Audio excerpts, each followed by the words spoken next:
hidup ini jika nggak mudah untuk terjebak dan nyangkut pada kedukaan dan kesedihan, maka ya hal-hal kecil itulah syukuri. Hal-hal yang sederhana itulah nikmati. Iya. Hal-hal yang simple dan sederhana itu ambil hikmah dan maknai.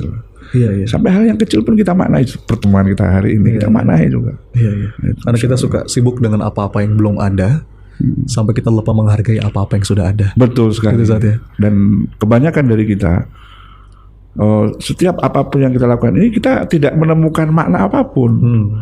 Bahkan mungkin di balik kesalahpahaman orang, di balik tuduhan orang. Saya kan juga sering menghadapi kawan-kawan yang hidupnya itu memang harus diuji dengan dia itu dipandang negatif, kemudian difitnah.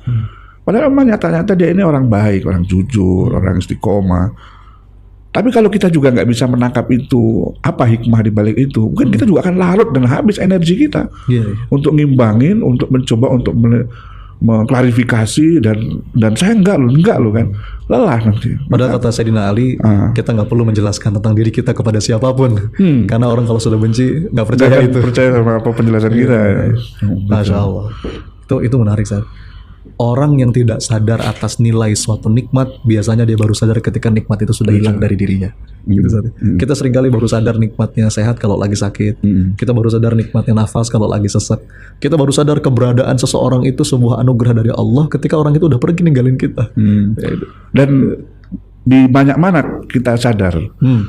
Kalau sadarnya lebih banyak di saat semua dicabut, maka Allah tempatkan di tempat itu. Ya akhirnya. Allah. Masya Allah. Tapi intinya Allah supaya membuat kita sadar, kan kesadaran itu sendiri sudah nilai karunia dari Allah Subhanahu Wa Taala. Nah, ketika kita lebih banyak sadarnya di saat-saat nikmat dicabut, maka Allah tempatkan di situ dulu kan.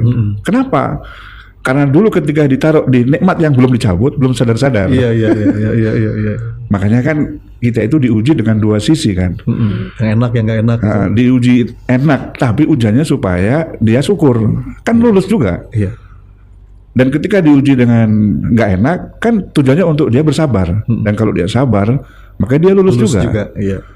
Nah, cuma ketika dulu diuji dengan kenikmatan, ternyata nggak banyak syukurnya. Berarti nggak banyak lulusnya kan? Karena nggak banyak lulusnya, maka kita ditaruh dulu untuk diuji dengan ketidaknikmatan supaya bersabar.